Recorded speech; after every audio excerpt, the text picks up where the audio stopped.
Assalamualaikum warahmatullahi wabarakatuh. Selamat pagi, anak-anakku yang ibu banggakan. Hari ini kita masih belajar bahasa Indonesia dalam pertemuan ketiga. Pertemuan ketiga kita adalah akan membahas tentang kaidah kebahasaan yang ada di dalam teks prosedur. Minggu kemarin kita sudah membahas tentang teks prosedur. Apa itu yang disebut dengan teks prosedur?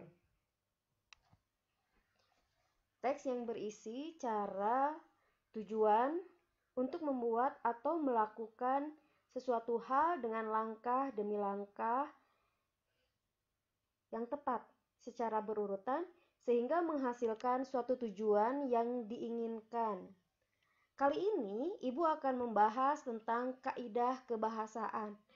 Kaidah kebahasaan yang ada di dalam teks prosedur, yang pertama memiliki kaidah kebahasaan diantaranya adalah konjungsi, ada temporal, ada kata imperatif atau kalimat imperatif, verba material, tingkah laku, partisipan manusia, bilangan penanda, dan kalimat interrogatif dan kalimat deklaratif. Kaidah kebahasaan ini akan Ibu jelaskan satu persatu. Kalian perhatikan kalimat. Kalimat ini adalah satuan bahasa yang memiliki keutuhan makna ditandai dengan titik, seru, atau tanya. Ada beberapa jenis kalimat. Ada yang disebut dengan kalimat imperatif, ada deklaratif, ada interrogatif. Kita bahas kalimat imperatif. Kalimat imperatif itu adalah kalimat yang mengandung kalimat perintah. Fungsinya ialah untuk meminta atau melarang seseorang untuk melakukan sesuatu. Atau termasuk di dalamnya adalah larangan, permintaan, imbauan, dan harapan. Pada teks prosedur, kalimat perintah terdapat di bagian langkah-langkah dan umumnya berpola inversi. Predikatnya itu mendahului subjek. Nanti kita berikan contohnya. Kita jelaskan satu persatu tentang pengertian dari imperatif. Yang kedua, kalimat deklaratif. Kalimat yang berisi pernyataan, fungsinya ialah untuk memberikan informasi atau berita tentang sesuatu. Apa sih yang disebut dengan deklaratif? Oh, deklaratif itu adalah kalimat pernyataan.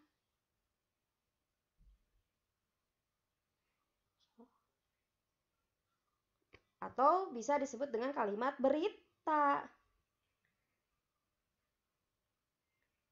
Jadi, berisi pernyataan, berita, atau memberikan suatu informasi. Ya, yang ada di dalam teks prosedur, kalimat deklaratif ini terdapat di dalam bagian pernyataan umum. Yang ketiga, kalimat interrogatif. Kalimat interrogatif adalah kalimat yang berisi pertanyaan, fungsinya ialah untuk meminta informasi tentang sesuatu.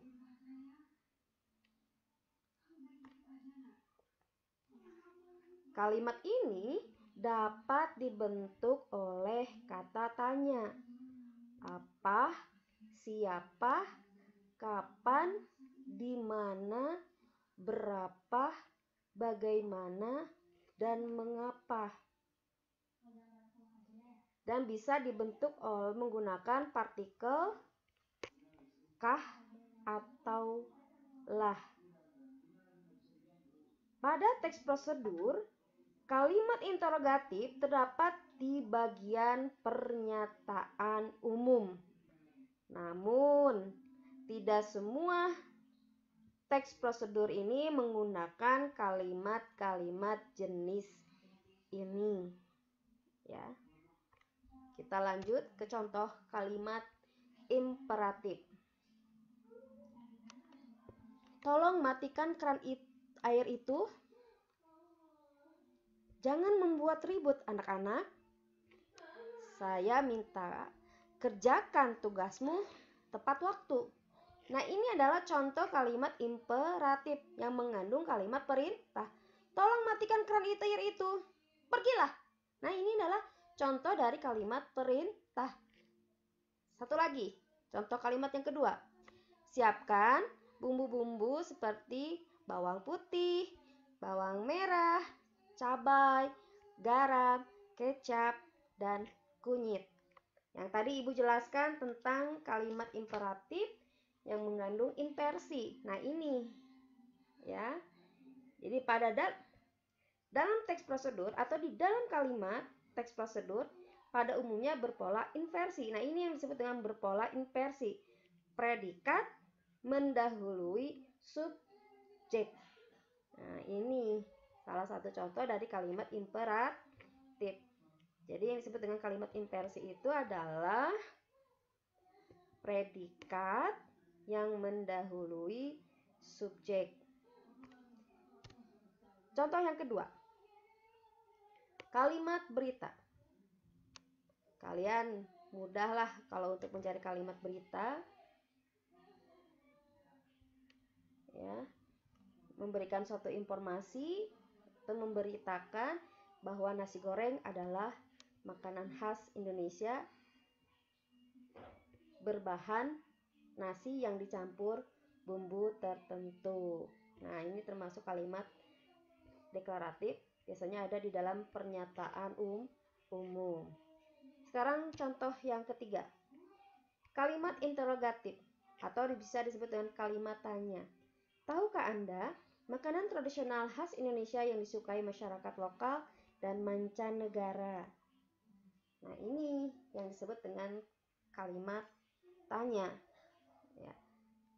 Tahukah? Nah, dia menggunakan partikel kah. Ya. Tahukah Anda makanan tradisional khas Indonesia yang disukai masyarakat lokal dan mancanegara? Jadi kita acuannya itu jangan mengacu kepada apa, siapa, kapan. Kita lihat konteks kalimatnya juga. Nah, berarti kita analisis di dalam sebuah artikel atau di dalam sebuah teks prosedur ada ciri dari kalimat tanya. Nah, di sini cirinya adalah yang termasuk interrogatif ini tahukah. Nah, termasuk ke dalam partikel kah. Lanjutnya, di dalam struktur dan kaidah kebahasan teks prosedur ada yang disebut dengan konjungsi.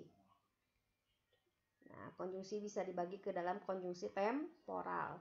Kita bahas dulu ya, sebetulnya konjungsi itu banyak. Ya, apa sih yang disebut dengan konjungsi? Ibu tanya. Oh iya, sudah tahu semuanya jawabannya. Konjungsi ini adalah kata penghubung.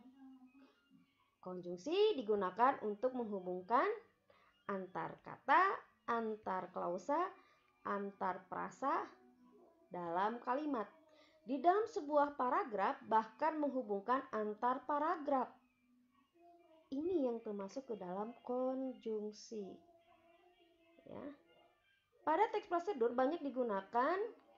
Nah, di dalam teks prosedur banyak kita temukan yaitu menggunakan konjungsi temporal. Apa yang disebut dengan konjungsi temporal? Biasanya kalau konjungsi temporal itu adalah konjungsi yang menyatakan urutan waktu kerja. Contohnya, setelah itu, lalu, kemudian, sebelum, sesudah itu, selanjutnya. Kalian bisa lihat kalimat-kalimat yang ada di dalam teks prosedural. Dalam kalimatnya ada satu kata yang mengandung setelah itu. Misalnya ada lalu, ada kemudian, misalkan ada sebelum, dan ada sesudah itu. Berarti kalimat tersebut mengandung konjungsi temporal. Konjungsi tempora itu adalah konjungsi yang menyatakan urutan waktu. Kita bahas kata kerja. Ya. Kata kerja adalah biasanya ada di dalam kalimat. Umumnya, perba digunakan sebagai predikat. Biasanya kata kerja ini umumnya berada di dalam predikat. Saya membaca buku. Saya subjek, membacanya itu adalah predikat. Nah, predikat membacanya itu adalah termasuk ke dalam kata kerja. Ya, kita jelaskan.